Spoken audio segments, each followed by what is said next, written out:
सुप्रभात। मैं doctor Mangla बवर, KTHM महाविद्यालय नासिक। आज हम आत्मकथा का स्वरूप इस विषय पर प्रकाश डालते हैं। आत्मकथा का स्वरूप प्रस्तावना इस प्रकार है। जीवन और साहित्य का अविच्छिन्न संबंध है। सामान्यतः साहित्य को जीवन की आलोचना कहा जाता है। आदिकाल से अपने विषय में कुछ बताने की इच्छा मानव मात्र में स्वाभाविक रूप से दिखाई देती है। इस शाश्वत और स्वाभाविक इच्छा को ही कार्य रूप में परिणत करने के लिए मानव साहित्य के सृजन हेतु अग्रसर होता हुआ दिखाई दिया। विश्व की विभिन्न भाषाओं में मानव संवेदनशील होकर जीवन अनुभूतियों को पद्य और गद्य के माध्यम से अभिव्यक्ति देता आ रहा है। आधुनिक काल का हिंदी गद्य साहित्य पर्याप्त समृद्ध है। जिन विधाओं की शुरुआत हिंदी में नहीं हुई थी, ऐसा साहित्य अनुदित होकर हिंदी में आया और धीरे धीरे उन विधाओं का सृजन होने लगा। उसमें आत्मकथा विधा भी है, जो पाश्चात्य प्रभाव से आई ऐसा माना जाता है। आत्मकथा गद्य की अन्य विधाओं के समान ही हिंदी साहित्य के लिए आधुनिक काल की उपज है। हिंदी साहित्य में इस विधा के अतिरिक्त कोई भी ऐसी विधा नहीं है जो प्रत्यक्ष रूप से साहित्य की अन्य विधा जीवनी संस्मरण की अपेक्षा सर्वाधिक मुखर और स्पष्ट है। अतः सभी विधाओं में सबसे अनुकूल एवं सहज विधा आत्मकथा ही प्रतीत होती है। आत्मकथाकार ही स्वजीवन को बड़ी ओजस्विता से और स्पष्ट रूप से व्यक्त करता है। कारण यही कि स्वयं मनुष्य को ही अपने स्वयं के जीवन की अधिक जानकारी होती है और उसका परिचय अन्यत्र प्राप्त होना दुर्लभ भी होता है। अतः आत्मकथा भी एक सृजनात्मक विधा है। हिंदी साहित्य में आत्मकथा विधा का प्रारंभ पद्य में लिखी बनारसी दास जैन की अर्ध कथानक से माना जाता है। पद्य में लिखित यह आत्मकथा इस विधा के संपूर्ण मानदंडों पर खरी उतरती है। आगे भारतेंदु युग में इस विधा में प्रचुर मात्रा में आत्मकथाएं लिखी गई। इसकी शुरुआत आत्म प्रकाशन, आदर्श पाठ, उपदेशात्मक भूमिका तथा जीवन का सिंहावलोकन करने के लिए हुई। पाठकों के सामने जीवन का ऐतिहासिक सत्य जानने, समसामयिक इतिहास को समझने का इससे दूसरा कोई विश्वसनीय साधन नहीं था और यह कमी आत्मकथा लेखन से पूरी हुई है। आगे देखिए, आत्मकथा क्या है। आत्मकथा स्व की प्रधानता है।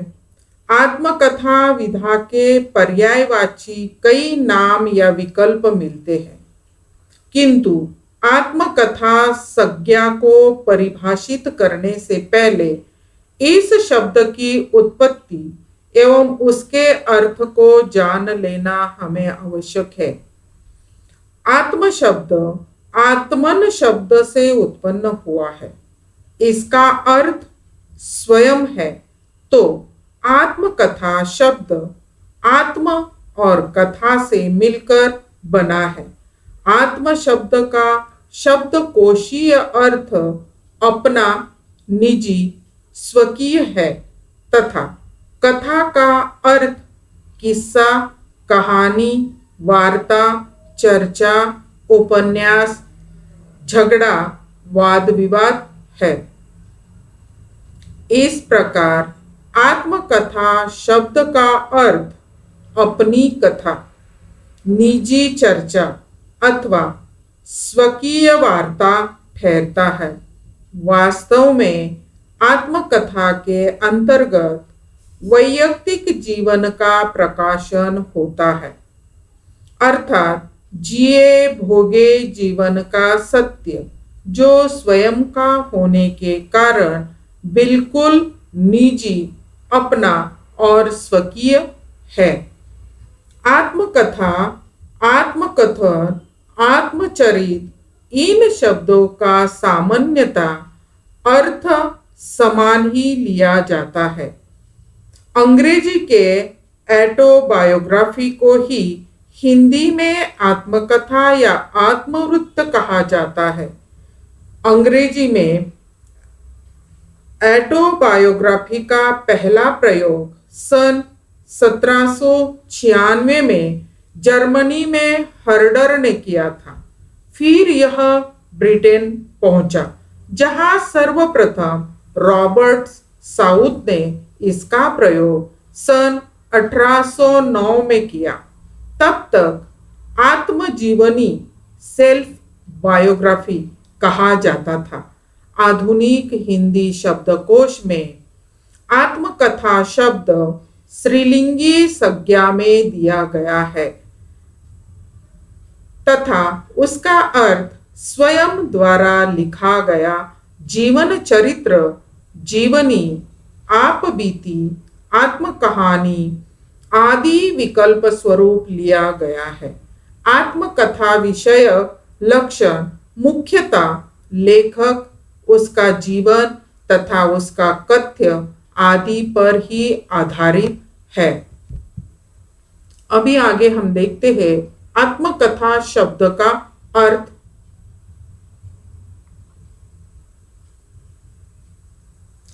आत्मना स्वयं, आत्मकथा, आत्म प्लस कथा, आत्मकथा, अपनी कथा, निजी चर्चा, स्वकीय वार्ता।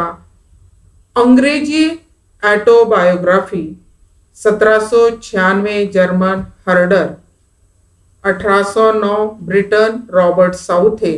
आत्मकथा स्त्रीलिंग संज्ञा। अभी इसके बाद हम देखते हैं आत्मकथा विधा की परिभाषाएं। आत्मकथा की परिभाषाएं, विभिन्न विद्वानों ने आत्मकथा की परिभाषाएं दी है। वह परिभाषाएं इस प्रकार है। पहली परिभाषा है चैम्बर्स डिक्शनरी की। उन्होंने परिभाषा देते हुए कहा, यह किसी एक व्यक्ति के जीवन का खुद के द्वारा किया बयान है। यह लोगों का स्वयं के जीवन के बारे में बयान किया हुआ एक साहित्यिक वृत्तांत है। अभी दूसरी परिभाषा जो है वह एनसाइक्लोपीडिया ब्रिटेनिका की है। उन्होंने उनके अनुसार ये परिभाषा इस प्रकार है, आत्मकथा व्यक्ति के जिए हुए जीवन का ब्यौरा है जो स्वयं उसके द्वारा लिखा जाता है।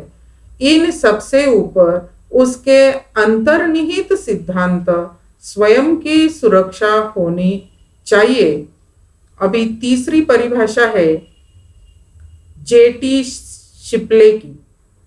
उनके अनुसार इस प्रकार परिभाषा है, आत्मकथा मूलतः लेखक के जीवन का सातत्यपूर्ण विवरण होता है, जिसमें मुख्य भार आत्मनिरीक्षण और अपने जीवन की सार्थकता पर बाह्य परिवेश द्वारा प्रस्तुत किया जाता है। आगे की परिभाषा है डॉक्टर गोविंद त्रिगुणायत। डॉक्टर गोविंद त्रिगुणायत के द्वारा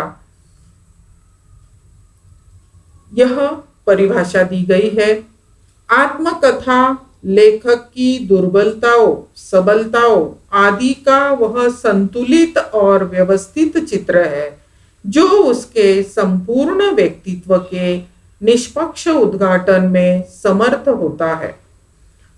आगे की जो परिभाषा है वह है हरिवंश राय बच्चन जी के अनुसार, आत्मकथा लेखन की वह विधा है जिसमें लेखक ईमानदारी के साथ आत्मनिरीक्षण करता हुआ अपने देशकाल परिवेश से सामंजस्य अथवा संघर्ष के द्वारा अपने को विकसित एवं प्रस्थापित करता है। उसके बाद की आत्मकथा की परिभाषा डॉक्टर कुसुम अंसल जी के अनुसार इस प्रकार है।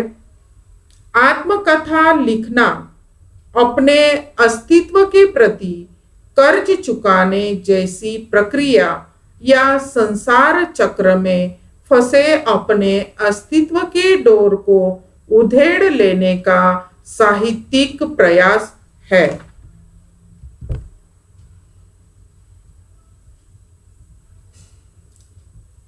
आगे आत्मकथा के बारे में हम बताते हैं कि उपर्युक्त लक्षणों एवं परिभाषाओं के आधार पर कह सकते हैं कि आत्मकथा कल्पना की कोरी उड़ान नहीं बल्कि वह जीवन का सत्यान्वेषण है। यहाँ लेखक अपने बीते हुए जीवन को फिर से एक बार देखता है। यह स्वयं का स्वलिखित जीवन चरित्र है। इसमें मुख्य बल आत्मनिरीक्षण और अपने जीवन की सार्थकता पर ही होता है। आत्मकथाकार जीवन की प्रमुख घटनाओं, मानवीय अनुभूतियों, भावों, विचारों तथा कार्यकलापों को निष्पक्षता एवं स्पष्टता से अभिव्यक्ति देता है। जीवन की संपूर्ण उचित अनुचित घटनाओं का सच्चा चित्रण उसके लिए आवश्यक है। इसमें लेखक स्वयं अपनी अतीत की स्मृतियों को आत्मनिरीक्षण, आत्मन्याय एवं आत्मज्ञान के आधार पर ही प्रस्तुत करता है। अतः कहा जा सकता है कि आत्मकथा विशुद्ध यथार्थ से जुड़ी हुई विधा है। इसमें कल्पना को कोई स्थान नहीं। पाठक को जीवन की सच्चाइयों के साथ जोड़ने वाली यह विधा है। इस तरह हमारे अनुसार आत्मकथा की परिभाषा हो सकती है। आत्मकथा जीवन चरित्र का एक ठहराव है, जहां आकर आत्मकथाकार अपने अतीत की स्मृति को, अपनी कुछ सफलताओं असफलताओं को पड़ाव दर पड़ाव वर्तमान के साथ सामंजस्य स्थापित कर सत्य एवं तटस्थता से सार्वजनिक करता है। इस प्रकार आत्मकथा को कथा के प्रकारों में संपूर्ण जीवन की अपूर्ण कथा भी कहा जा सकता है।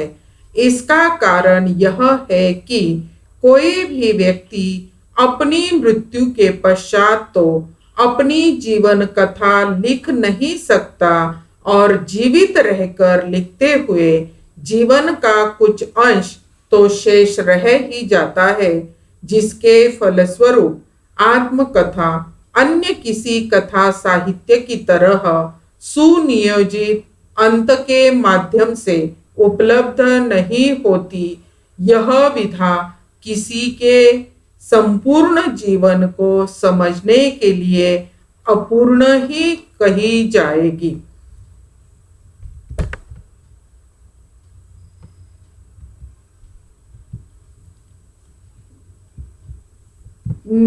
इस प्रकार संक्षेप में हम निष्कर्ष की ओर जाते हैं। उपर्युक्त सभी परिभाषाओं तथा उसके स्वरूप के कतिपय निष्कर्ष इस प्रकार दिखाई देते हैं। यह व्यक्ति की जीवन गाथा का पुनः सृजन है। दूसरा निष्कर्ष है, आत्मकथा व्यक्तिगत होते आत्मकथा व्यष्टिगत होते हुए भी समष्टि को उबारने का प्रयास है।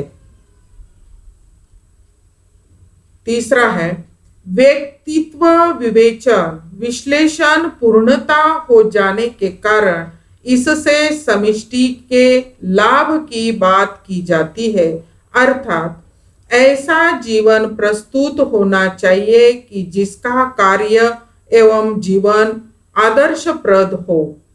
उसके पास लोगों को कहने के लिए कुछ महत्वपूर्ण घटनाएं हो।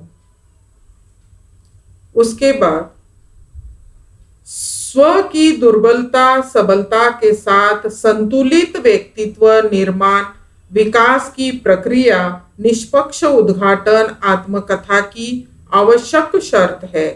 पांचवा निष्कर्ष है यह प्रक्रिया व्यक्तित्व रहस्य उद्घाटन से संबंधित है, जिसके माध्यम से प्रच्छन्न पक्ष समाज के सामने प्रस्तुत होता है। छठवां निष्कर्ष है आत्मकथा वर्तमान में अतीत के स्मृति क्षणों की खोज है। आत्मकथा जीवन वृत्तांत है, अतः इसे आत्मवृत्त भी कहा जाता है। धन्यवाद।